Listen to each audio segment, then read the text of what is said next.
Hi everyone, it's Mrs. Fraser, and I am going to do something today with you that I think will be really fun. I am going to show you how to make one of my favorite kinds of cookies. These are peanut butter blossom cookies. These are the ones that are peanut butter cookies with Hershey Kisses on top. These cookies are so good if you like peanut butter and if you can have it. And they are so easy to make. They don't take a lot of ingredients. They don't take a lot of time. They're really easy. Of course, anytime you're cooking or baking, you definitely need to have a grown-up with you, but these are super easy and you'll be able to do a lot of it yourself. So, as you can see here, I have some things already out that I will use. You need Hershey Kisses. You need enough for one for each cookie. You need 2 eggs. You need 1 whole small jar of peanut butter. I like to use the Skippy Natural Creamy Peanut Butter because it seems to work really well in the recipe. It makes the cookies the right thickness and like consistency, so they're not too like smushy. This one is a 15-ounce jar, so that's the smaller size. I find it's easiest to just buy the small jar for this and just use the whole jar instead of trying to measure out how much you'll need. So that's a little trick that I use. And then just some plain white sugar. And that's it. Super easy. So I have here, and I will show this again at the end so that you can like pause the video and look at it. I have here the directions. There's a few things that are really helpful whenever you want to cook something. One is to look and make sure you have all your ingredients, to pull out your ingredients first. Sometimes I even measure things out ahead of time. This one doesn't have a lot of measuring, so I'm not going to worry about doing that in this recipe. With things like cookies, a lot of times you have to preheat your oven. So the first step is usually to preheat your oven to a certain temperature to get it warmed up. So I've already turned it on, and actually that's it right now, just saying that it got to temperature. And of course, the first thing you do always is wash your hands. So I just washed my hands, so I have clean hands. Once you start cooking, you want to make sure you're not licking your fingers. You want to make sure that you're not touching your face, wiping your face or anything like that. You want to make sure you're keeping your hands clean while you're cooking. And if anything like that happens, if you really get tempted and you taste some of the dough or something, then you want to make sure you wash your hands because you want to make sure that your hands are clean so that you're not giving your germs to anyone who might eat your cooking. So I've washed my hands, I've preheated my oven. So now I'm going to go to the next step in my directions here. So I'm going to move some of this out of the way so I can move my bowl over. So I have a mixing bowl. I have, I like to use this kind of spatula scraper, but you could use any kind of spoon, a wooden spoon, whatever you have that you usually use when you make cookies or you mix things. So the first step is to mix together the jar of peanut butter, your 1 1/4 cups of sugar, and your eggs. So I'm going to start with that.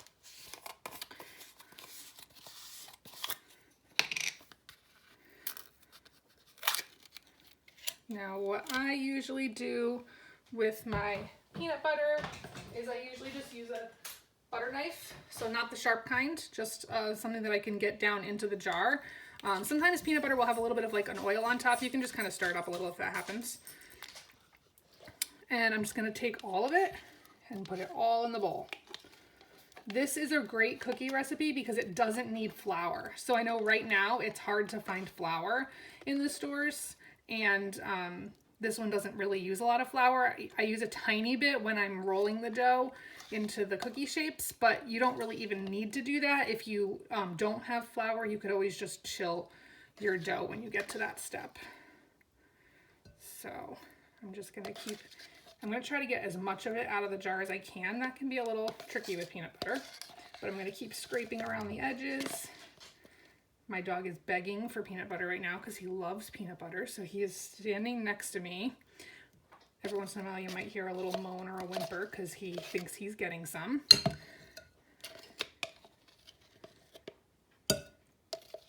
Trying to get as much of it as I can out because I really want my cookies to be very peanut buttery. A lot of peanut butter cookie recipes only call for about 1/2 cup of peanut butter. This recipe calls for a lot more, so you're going to get really peanut buttery cookies. They kind of remind me of like the middle of like a Reese's peanut butter cup. Okay, so once I have most of it, I will let the dog have the jar for a little while to lick it because he gets really excited about that. And I'm gonna wash my hands again because I have peanut butter everywhere and I was just near a dog. So I'm gonna wash my hands again.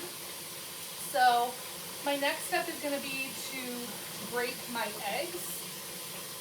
I like to break my eggs into a small dish just in case I get any eggshells in it. I know cracking eggs can be a little tricky. So because of that, I like to do it in a little bowl because then if I do get an eggshell, I can easily get it out without having to dig through all of my cookie ingredients in my mixing bowl. So any little bowl will work. I'm just gonna move my recipe over a little. So far I only have peanut butter in my bowl. I'm gonna crack my egg. I'm gonna try to carefully open it so I don't get a lot of shells in there. This gives me a chance to look and see if I have any shells. I like to take a little fork or something and just kind of beat the egg a little bit just because it makes it easier when I go to stir it in. If I just mix it up a little, it doesn't have to be perfect, just a little bit, it will make it easier to stir in. Okay, that was my first egg. This recipe calls for 2 eggs, so I'm gonna do one more. I usually do them one at a time, it's easier.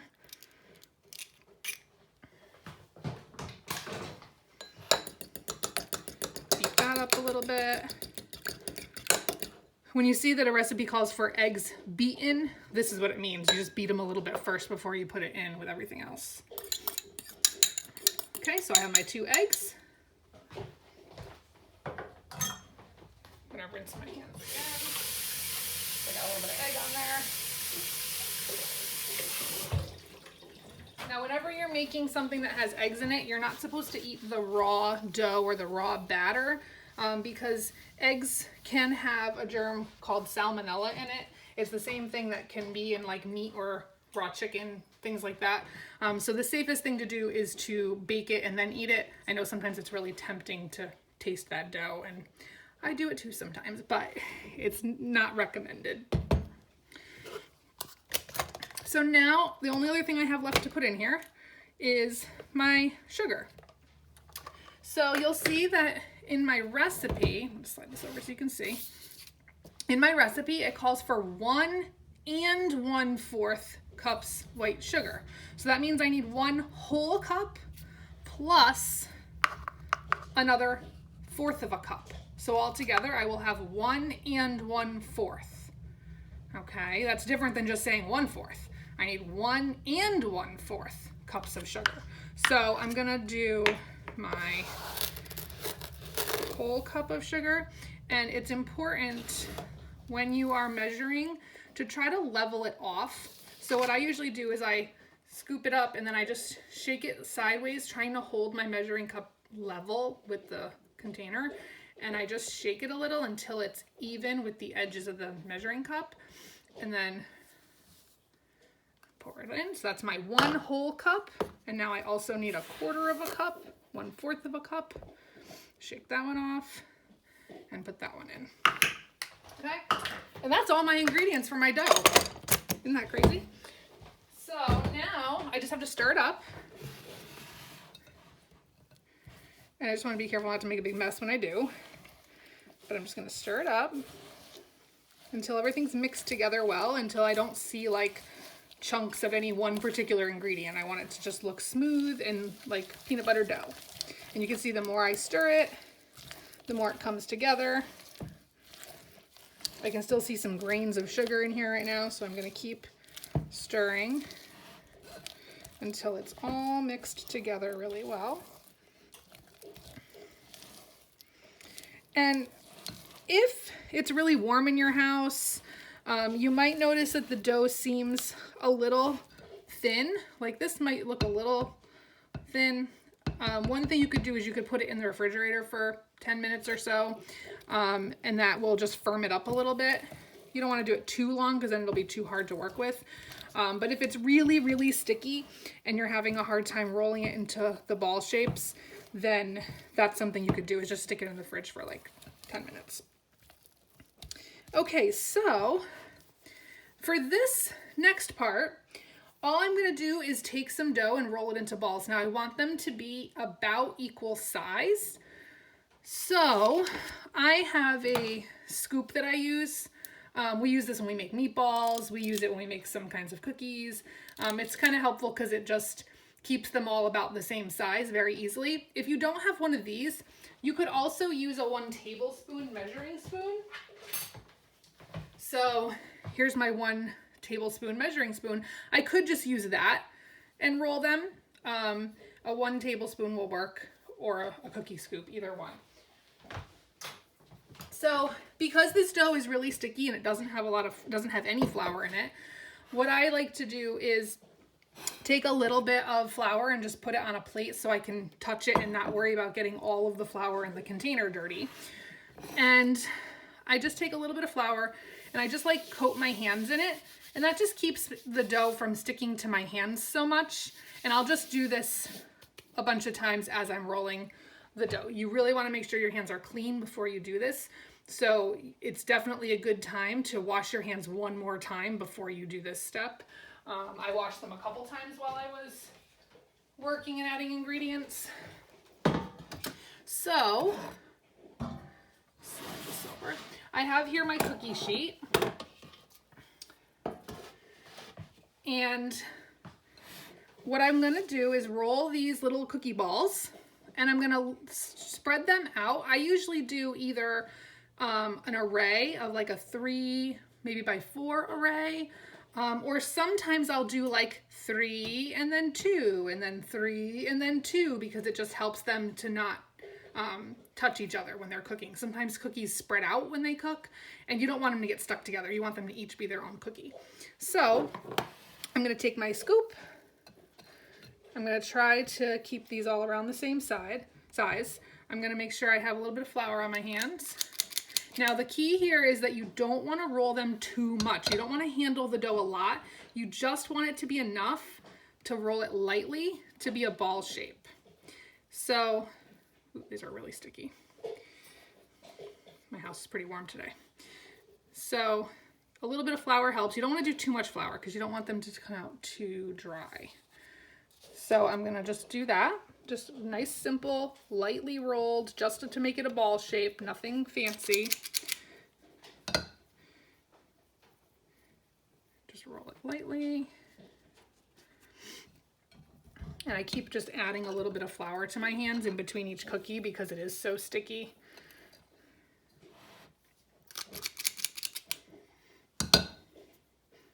I'm just going to try to make sure I'm keeping them about the same size. This one looks like it might be a little small. I can add a little more dough to it. If they're not all the same size, what will happen is some will cook faster than others, and then it will be hard to get them all done at the same time. So it's just easiest if you can make them as close to the same size as possible.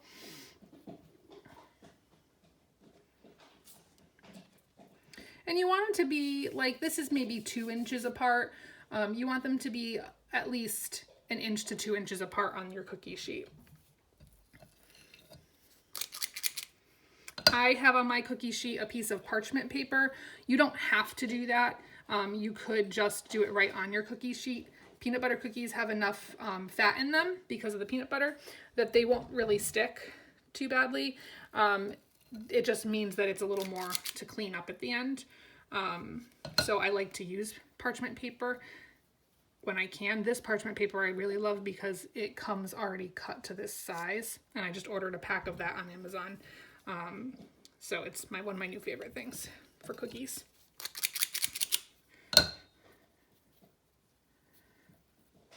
So I keep going like this until I get all of my cookies rolled.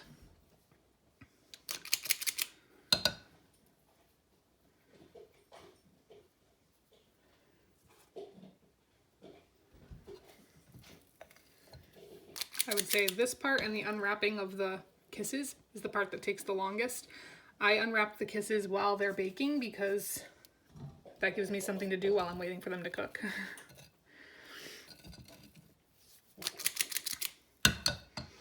And usually I would say this recipe makes somewhere around 18 cookies, depends on how big you make them. I'm gonna be able to fit 3 rows of 4 on this cookie sheet. So if you are good with your multiplication facts, 3 rows of 4 is 3 times 4. So 3 times 4 is 12. So I will have 12 on this batch, and it looks like I will have a little bit more left after that to make another, maybe a partial tray. It probably won't be a full tray. Okay, so I have my 12 cookies here, and I'm washing my hands to get the peanut butter off. And now I'm gonna put them in the oven, and I'm gonna set my timer on my oven for 12 minutes, and then I'm gonna check on them. I do not wanna overcook these because if they get overcooked, they will be dry inside. They won't have that like soft peanut buttery feeling to them. So it's actually better to underbake them a little bit compared to overbaking them. So it's better to take them out a little earlier instead of leaving them too long. So you want the centers to be moist. It will probably even look like they're not cooked all the way, and that's okay. You don't want to make it so that they're cooked all the way through because then they will be too dry. So I'm going to put these in the oven. I'm going to set my timer for 12 minutes. And while they are baking, I will unwrap my Hershey Kisses.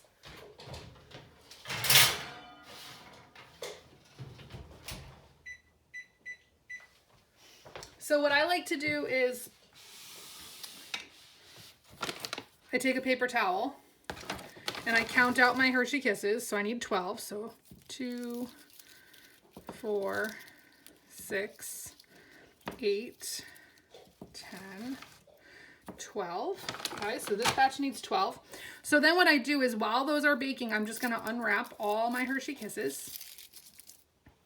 And I'm just going to lay them on the paper towel. And the reason that I'm doing that is because when the cookies come out of the oven, immediately I have to press these onto the top of the cookies. So that I have to do kind of quickly, and I can't waste the time unwrapping them then. After I do that, then they have to just sit in the fridge for a couple minutes so the chocolate doesn't melt completely. You want it to just melt a little, not be like a puddle of mush. So I'm unwrapping all of these. I'll leave them on the paper towel so that they're all ready. The hardest part is keeping people from eating them on you while you are letting your cookies bake. It's good to have extras so that people can snack on them if they want. But notice I'm not snacking on them while I'm unwrapping the ones for the cookies because I don't want to get my hands dirty. I want to make sure my hands stay clean. After I unwrap the ones for the cookies, then I can take a break and take a snack from the bag. Okay, so I have my kisses, 3 rows of 4. 3 times 4 is 12. I know I have enough. So now I just have to wait for 11 more minutes and wait for my cookies to be done. So I will come back to you when they come out of the oven and I can show you how to put the kisses on the top.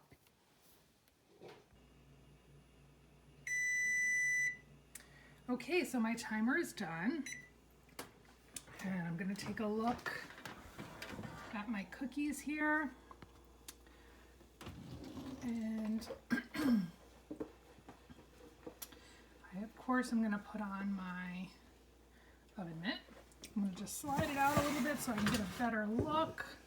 If the tops of the cookies are really starting to crackle, that means that they're done. You don't want them to have a lot of cracks in them. If they have too many cracks in them, then they're going to get overdone. So I think these might be just about perfect. I'm going to take these out.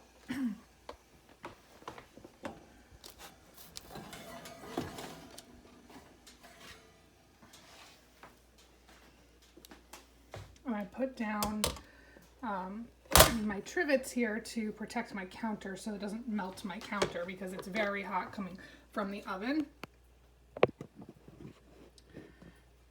So, just gonna close up my oven here.